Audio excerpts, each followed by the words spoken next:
सगळ्यांना बरोबर घेऊन आपण 5 वर्षाच्या झालेल्या कारकिर्दीमध्ये जर कोणी माझ्या कृती दुखवलं गेला असेल तर परत एकदा त्याची प्रत्येकाची मी माफी मागतो.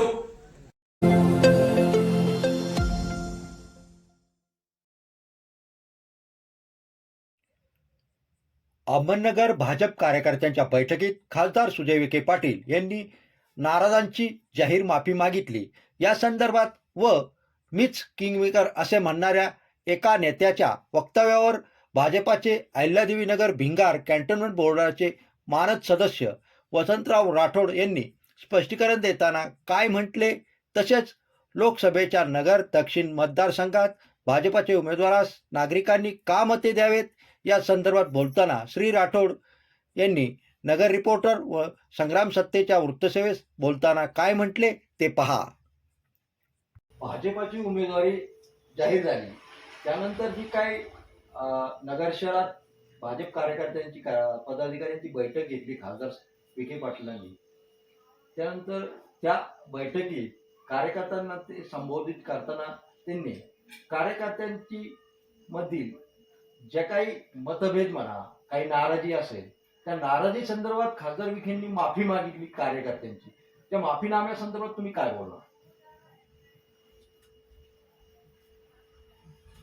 खासदार डॉक्टर सुजयदादा विखे यांना अहमदनगर दक्षिण मधून पुन्हा उमेदवारी मिळाली. खासदार डॉक्टर सुजय विखे हे एका सुसंस्कृत घराण्यातून आलेले आहेत. एक सुसंस्कृत घराण्याचा वारसा त्यांना आहे. त्यामुळे जेव्हा त्यांना 2019 साली उमेदवारी मिळाली, त्यानंतर कोरोनाच्या काळामध्ये त्यांना 2-2.5 वर्ष काम करताना बऱ्याच अडचणी आल्या आणि त्यानंतर जे काही 2-3 वर्ष त्यांनी कामं केली, हे सार्वजनिक जीवनात वावरताना अनेक दिवसभर 12 ते 15 तास काम करीत असताना अनेक लोकांशी संपर्क येतो. नेहमी लोकांच्या गराड्यात वावरणारे डॉक्टर खासदार जर बोलताना, करताना किंवा काही कामाच्या बाबतीत कळत न कळत काही चुका झाल्या किंवा काही बोलण्याने कोणी दुखावलं असेल, म्हणून त्यांनी एक हिंदू संस्कृतीचा भाग आहे क्षमा करणे, क्षमा मागणे.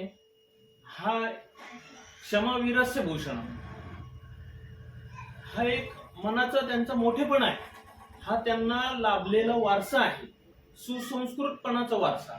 आणि त्या हिशोबाने त्यांनी गेल्या 5 वर्षामध्ये जर कोणाचं मन दुखावलं असेल कार्यकर्त्यांचं, तर त्यांनी ती माफी मागितली.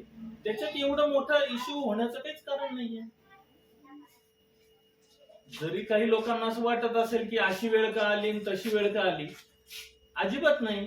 तो एक त्यांच्या दिनचर्येचा नित्य नियमाचा भाग आहे. म्हणतात हे भाजपमध्ये अनेक किंगमेकर यावर तुम्ही काय बोलणार? भारतीय जनता पार्टीमध्ये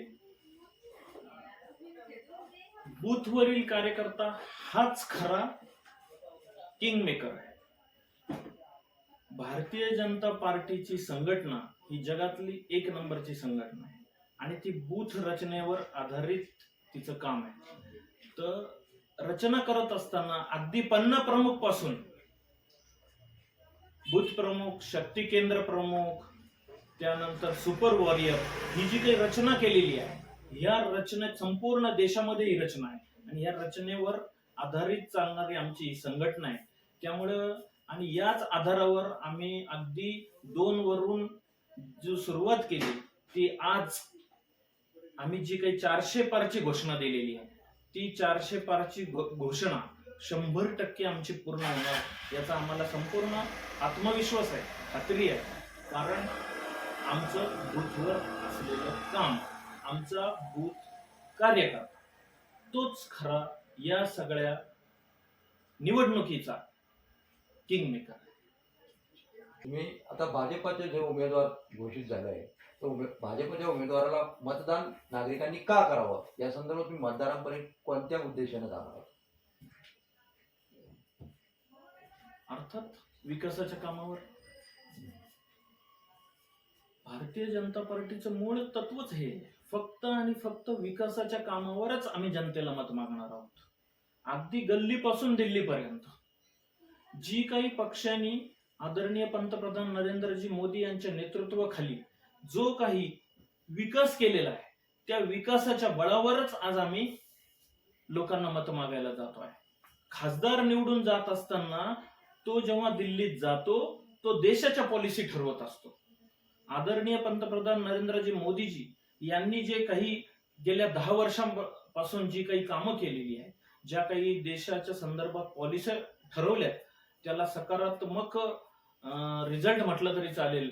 आज आपला देश जगाच्या पाठीवर एक विश्वगुरु पोहोचतोय. याचं सर्व श्रेय फक्त आणि फक्त मोदीजींनाच आहे. आर्थिक दृष्ट्या, सामाजिक दृष्ट्या, अगदी सर्व स्तरावर जी काही प्रगती होतीये ती फक्त मोदीजींमुळे होतीये. काश्मीर सारखा प्रश्न असो, राम जन्मभूमीचा विषय असो, किंवा कुठल्याही गोष्टीचा अगोदर काँग्रेसच्या सरकारने जो काही बाऊ केला होता, त्या बाऊचा छेद करून आदरणीय मोदीजींनी जे काही काम केलं ते आज लोकांसमोर आहे. नगर शहराबद्दल जर विचारलं तर उड्डाण पुलासारखा महत्वाचा प्रश्न असो, MIDC आणणे असो, आता नवीन MIDC जी वडगाव गुप्ताच्या तिथे होती, त्यानंतर सरकारच्या वेगवेगळ्या योजना असो, वयोश्री योजनेमध्ये आदरणीय खासदारांनी जवळजवळ एकूण निधीच्या, म्हणजे देशाच्या एकूण निधीच्या जवळजवळ 60-70% निधी नगरसाठी आणलाय. वयोश्री योजनेमध्ये जास्तीत जास्त उपकरण जिल्ह्यात वाटणारा पहिला खासदार आहे. या योजनेचं त्यांनी मोठं जे काही भाग असेल तो आमच्या दादांचा आहे. तर अगदी सकाळपासून संध्याकाळपर्यंत पायाला भिंगरी लावलीप्रमाणे ते फिरत असतात. शहराच्या सगळ्या प्रश्नात त्यांचं लक्ष आहे आणि ते सोडवण्यासाठी त्यांची तळमळ आहे. कोरोनाच्या काही कालावधीमुळे पहिले 2 वर्ष त्यांना थोडासा त्रास झाला, परंतु त्यातही ते शांत बसले नाही. त्यांनी सुद्धा कोरोनाच्या काळात जे काही मदत केली किंवा जी काही त्यांनी काम केलं ते प्रसिद्धीला कधी हापकलेले नाही. त्यांनी कुठली प्रसिद्धी केली नाही. ते कधीच रील बिल बनवत नाहीत किंवा असं काही करत नाही, परंतु काम जनतेत राहून काम करणारा खासदार आहे. त्यामुळे विकासाच्या मुद्द्यावर आणि वेगवेगळ्या योजनांच्या आधारित मी जसं आता सांगितलं तुम्हाला वयोश्री योजना, या वयोश्री योजनेच्या नंतर तुम्हाला सांगतो अगदी सुरुवातीपासून जनधन योजना असो, अन्न सुरक्षा योजना असो, ज्यांना फ्रीमध्ये आपण धान्य मोदीजींनी वाटलंय, म्हणजे चालू आहे जे अजूनही, त्यानंतर तुमची उज्ज्वला योजना असो, माझ्या गरीब महिलांकरता त्यांनी जे गॅस वाटप असो उज्ज्वलाच्या माध्यमातून, किंवा रस्त्यावर बसणाऱ्या छोट्या छोट्या दुकानदारांना, पथविक्रेत्यांना लोन रूपी कमीत कमी व्याजदरामध्ये जास्तीत जास्त डिस्काउंट देऊन 10,000 रुपयाचं लोन देऊन त्यांना उभं करण्याचं काम असो. अगदी 10,000 फेडल्यानंतर ते प्रामाणिकपणे फेडल्यानंतर त्यांना 20,000 मिळतात, 20,000 फेडल्यानंतर 50,000 मिळतात. ही अखंड चालणारी प्रक्रिया त्यांनी जी काही सुरू केली त्याच्यातनं माझा गरीब माणूस उभा राहतो. त्यानंतर आवास योजनेमध्ये 2,67,000 रुपयाचं अनुदान असेल, अशा अनेक योजना सांगता येईल. अगदी सुकन्या समृद्धी योजना असेल मुलींसाठी, शिक्षणासाठीच्या वेगवेगळ्या, आता तुम्ही पाहताल की किती कॉलेजेस उघडले. पहिल्यांदा वैद्यकीय कॉलेज ठराविक होते, बोटावर मोजणे इतके महाराष्ट्रात, आता अनेक कॉलेज उघडू लागलेत. त्याच्यामुळे जागांची संख्या वाढली, शिक्षणाचं प्रमाण वाढतंय. सगळ्याच विविध शैक्षणिक, सामाजिक, आर्थिक सगळ्या बाबतीत आपलं नगर शहर बी पुढे जाते, बरोबर देश बी पुढे चाललेला आहे. त्यामुळं खासदार सुजय दादांचा विजय हा निश्चित आहे. आणि तोही जसं 405 पारची आम्ही देशात घोषणा दिली तशी आम्ही आमच्या शहरात, आमच्या जिल्ह्यामध्ये 4 लाख पार नगर दक्षिणमधून सुजय दादा विजय होणार याच्यात ते मात्र शंका नाही. आमच्या भिंगार कॅन्टोन्मेंटच्या इतिहासात असं पहिल्यांदा झालं की आमच्या पाण्याचा प्रश्न मी जेव्हा सांगितलं त्यांना, डायरेक्ट दिल्ली दरबारी लोकसभेत मांडणारा पहिला खासदार होता. पाण्याचा प्रश्न असो, आमचा आता त्याच्यानंतर हा घरपट्टीचा विषय असो, भिंगारच्या इतिहासात पहिल्यांदा झालं. इतकी असेसमेंट जेव्हा दर 3 वर्षांनी होती ती फक्त 10% करणार पहिल्यांदा इतिहासात घडले. अशा अनेक मी जेव्हा काही भिंगारच्या प्रश्नांबाबत त्यांना भेटलो, अत्यंत सकारात्मक आणि त्वरित कार्यवाही ही दादांची खास शैली आहे. त्यामुळं आमचे भिंगारचे नागरिक असो, नगर शहराचे नागरिक असो, अगदी मी तुम्हाला सांगतो 100% दादांचा विजय हा निश्चित आहे.